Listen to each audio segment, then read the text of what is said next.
जहाँ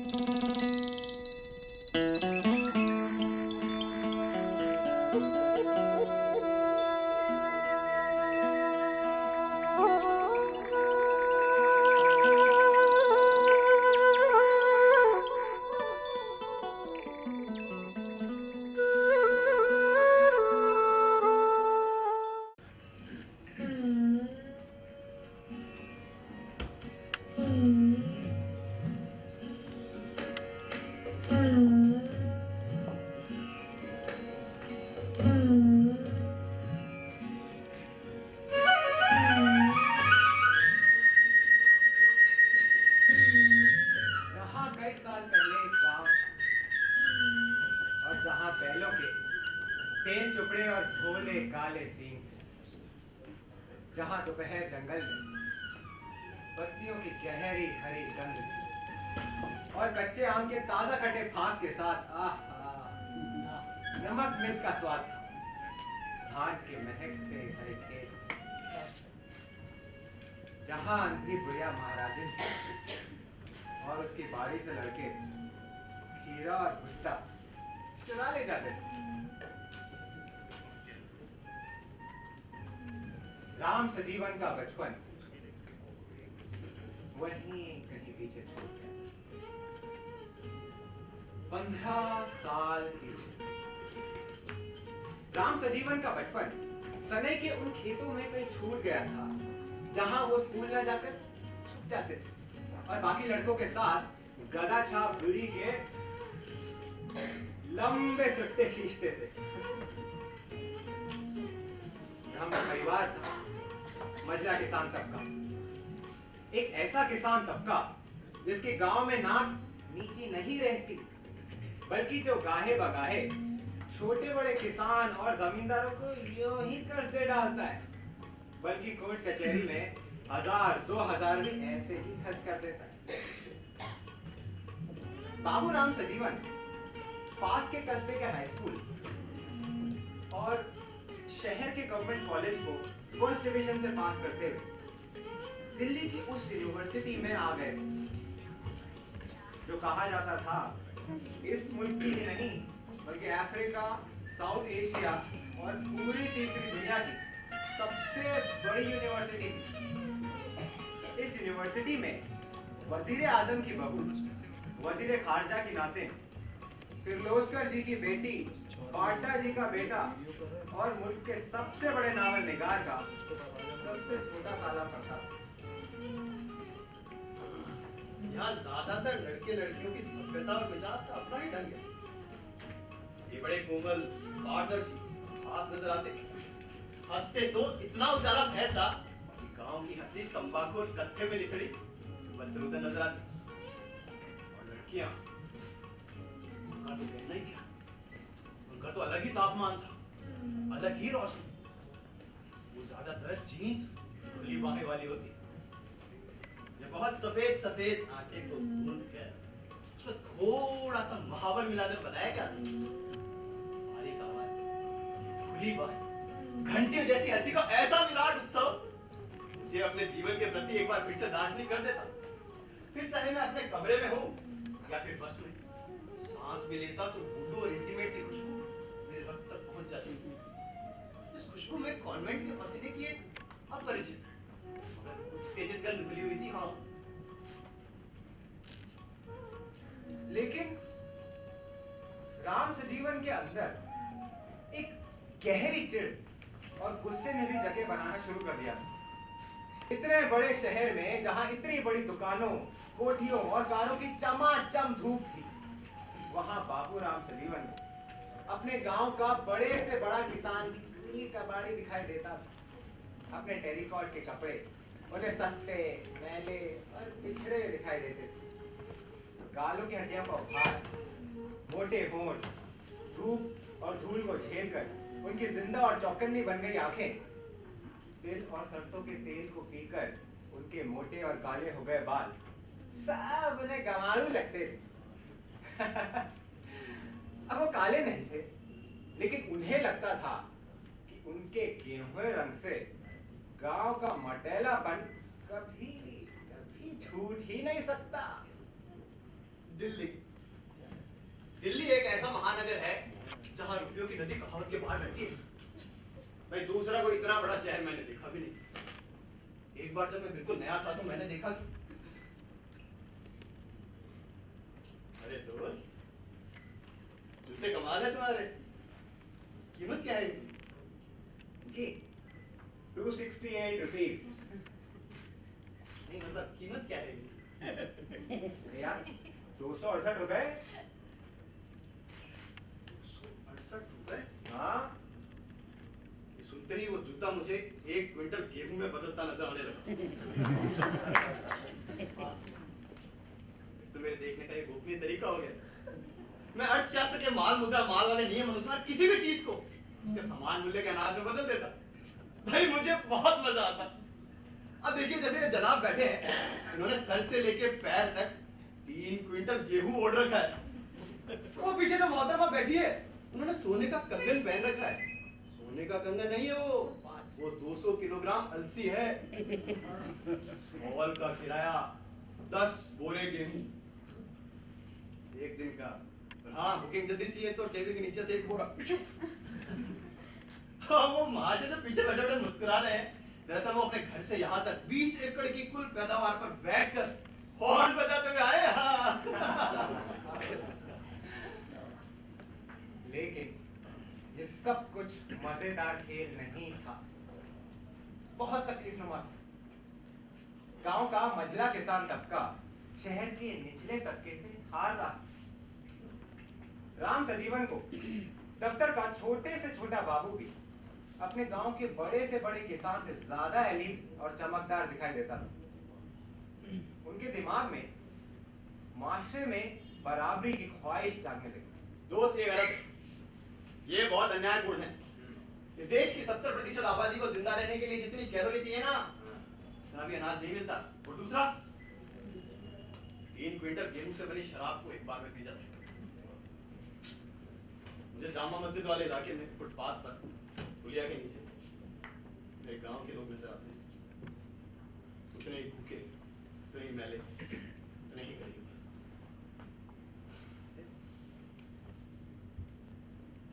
क्रांति की जरूरत है।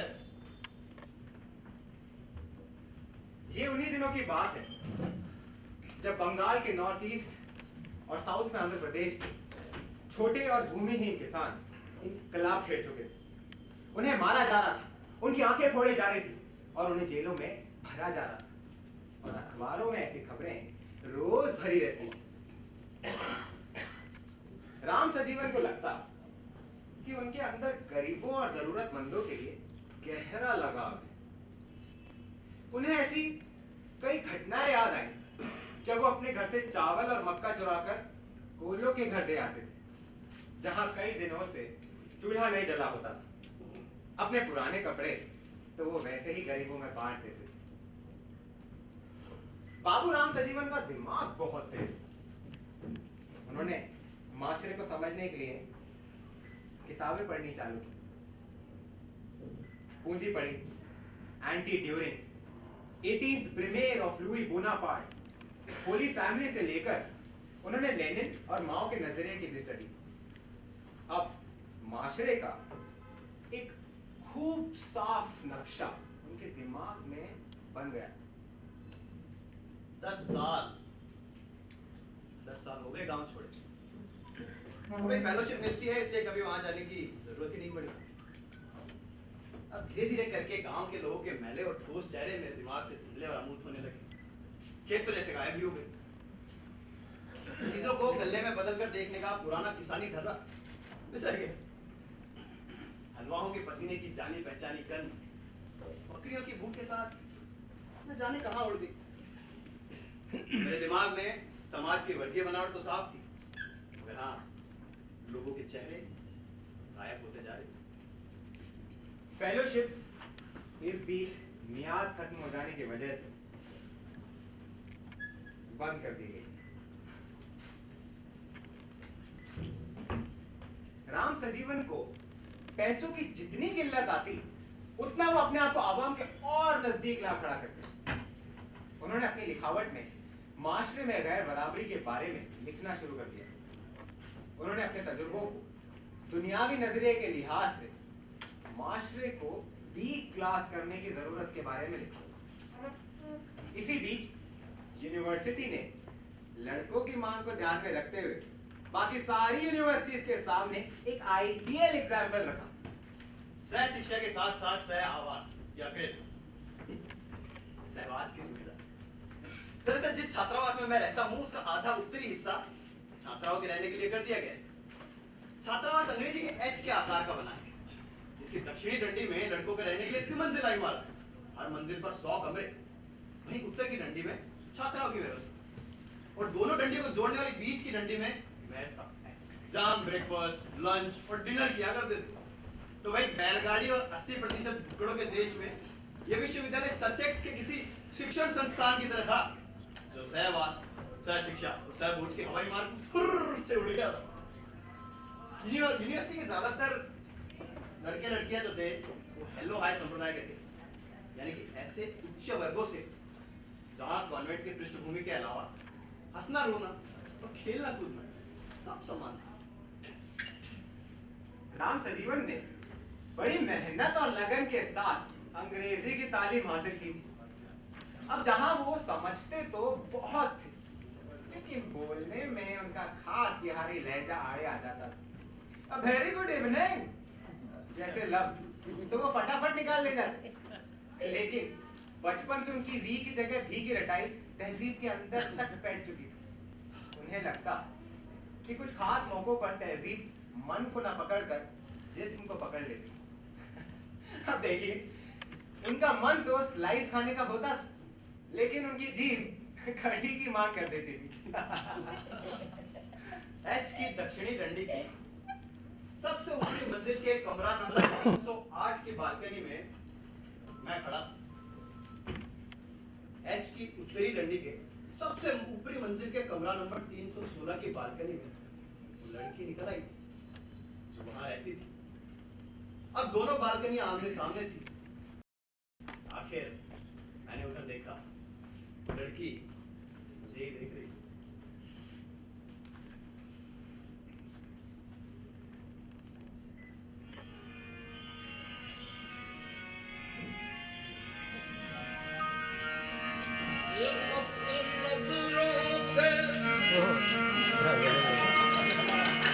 गजल लगाया हुआ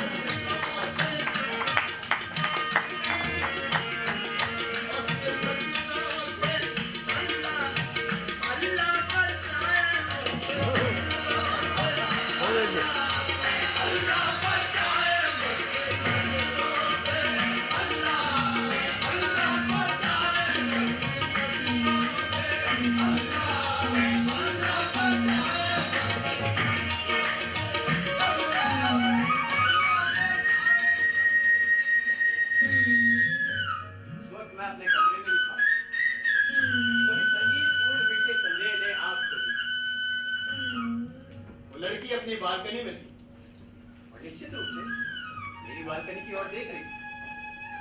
मैं अपने कमरे में अंधेरा करके समुची रागात्मकता के साथ उसे देखा।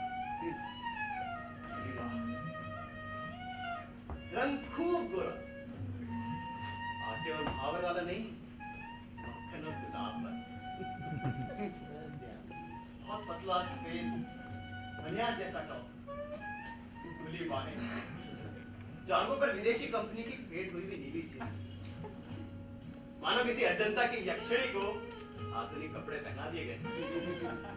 इस लड़की के गले में आवाज कैसी होगी, हिंदी कितनी बदलकर उर्दू में डूब कर निकलेगी। आखिर मैं बालकनी में निकला।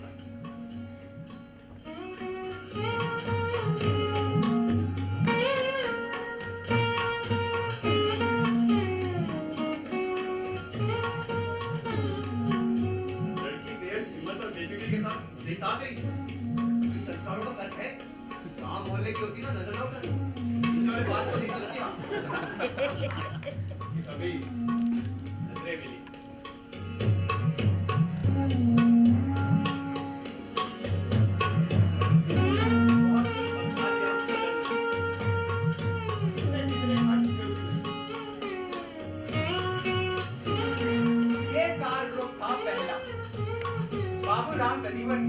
अपने बचपन में देखी गई रामलीला का जनक वाटिका का किस्सा याद आ गया। उसके बाद तो वो जयशंकर प्रसाद, मैथिली शरण गुप्त से होते हुए शमशेर तक पहुंच गए। बात तुम मुझसे प्यार करो जैसे ये हवाएं मेरे सीने से करती, जिन्हें वो गहराई तक दबा नहीं पाती। जैसे मछलियां लहरों से करती हैं, तुम मुझसे प्यार करो जैसे मैं तुमसे करता हूं। आई नो रोशनाई में खुल जाओ, आई नो आसमान पर मुझे लिखो, मुझे पढ़ो। आई नो मुस्कुराओ और मुझे मार डालो। आई नो मैं तुम्हारी जिंदगी। लड़की जा चुकी थी और बाबू राम सजीवन नेरुदा में खोए हुए थे। Tonight I can write the saddest line.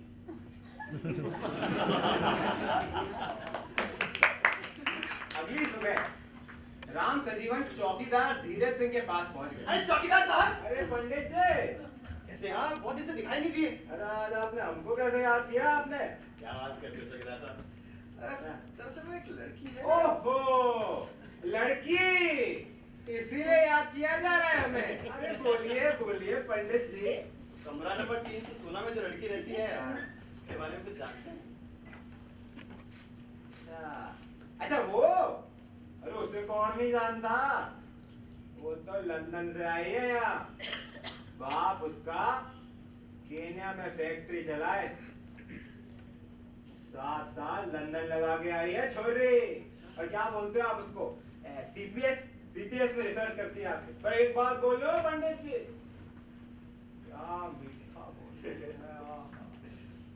नाम क्या है उसका? अरे पंडित जी, इरादा तो नेक ही लागी है मुझे, है? नाम उसका हुआ अनीता चांदीवाला। हाँ, गुजरात की है, पर गुजराती नहीं जानती। हिंदी बोलने में भी जगह जगह रुकती है पंडित जी। पर एक बात बोल रहे हो पंडित जी, माल असली पटाखा है।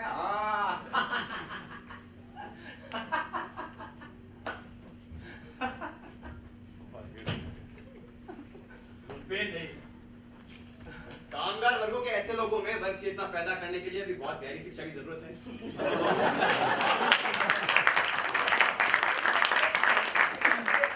भारत की कम्युनिस्ट पार्टी यही तो काम नहीं कर रही। तो मजदूरों, किसानों और छोटे कर्मचारियों के बीच उनका जनाधार ही नहीं है। अब इस चतुर्थ श्रेणी के कर्मचारी चौकीदार को देखिए, इसका एक और पूंजीवादी व्यवहार। क्या रीजन है? यही रीजन। नाम उसका हुआ अनीता चांदीवाला। अनीता चांदीवाला। अनीता चांदीवाला। इस पूरे नाम में एक संगीत है।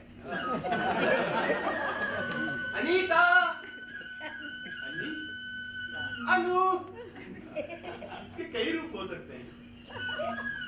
चांदीवाला, ये सरनेम तो जैसे इस नाम को लौकिकता और भौतिकता प्रदान कर रहा है। बस मेरे दिन का ज्यादातर समय सामने वाली बालकनी को देखने, उस नाम को अकेले में बोलकर भीतर तक महसूस करने में गुजरता है।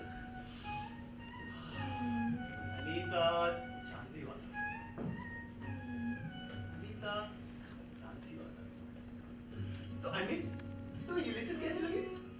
उसके बाद वो अनीता का जेम्स जॉइस के बारे में जवाब सुनते। जवाब हिंदी में भी होता और मुश्किल से बनाई गई अंग्रेजी में भी। फिल्म आई थी heat and dust, jewel in the crown. फिल्मों के बारे में क्या सोचती है? As we have discussed about British royal nostalgia, किस तरह इंग्लैंड के लोगों ने साम्राज्यवादी अतीत से बेतहाशा प्यार करते हैं। अंगूठे के बराबर सिकुड़ जाने के बावजूद अपने देश को ग्रेट ब्रिटेन बोलते हैं और भारत के इतिहास को अपने मन मुताबिक तोड़ते मरोड़ते हैं। For example, the latest film, Transfer of Power, puts that the very concept of Dominican states of Indian Republic was not really demanded by nationalists like Nehru's, Patel's, etc., but was actually a suggestion by Lord Salisbury Mountbatten. लड़की के विचारों में जागरूकता है। इतिहास को देखने का एक अलग नजरिया है। अगर इसे समाज के मौजूदा हालात के बारे में वैज्ञानिक तरीके से समझा दिया जाए और जनता से जोड़ दिया जाए तो इस संगठन में बहुत अहम भूमिका निभा सकती है। Absolutely correct. Aren't they having? You see, they have turned over Netaji Subhash Chandra Bose into a funny political joker. हम वोट को भाट बोल जाने पर उन्होंने पक्का इरादा किया कि आइंदा अपनी अंग्रेजी पर टाट पट्टी स्कूल की परछाई तक नहीं पढ़ने देंगे। अनीता चांदीवाल अब भी अपनी बालकनी में निकलती, कभी कभी नहाकर वो अपने बाल सुखाने वहीं खुली हवा में खड़ी हो जाती, खुली बाहें, बेफिक्री में उठी हुई उसकी भुजाएं, शैम्पू किए हुए उसके सूखते अलग अलग उल्टे बाल। बाबू राम सजीवन अपने कमरे में अंधेरा करके